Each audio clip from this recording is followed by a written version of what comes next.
আপনারা দেখতে পাচ্ছেন এটা একটি ওয়াটসন মার্লোর পাম্প। তো এটা হচ্ছে পাম্পের ডিসপ্লে,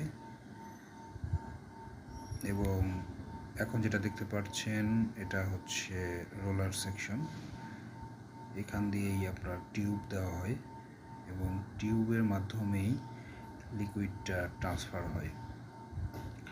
এবং এই ডিসপ্লেতে আরপিএম বাড়ানো এবং কমানো যায়। আরপিএম বাড়ানো এবং কমানোর মাধ্যমে লিকুইডের ফ্লো রেটটা বাড়ানো কমানো যায়।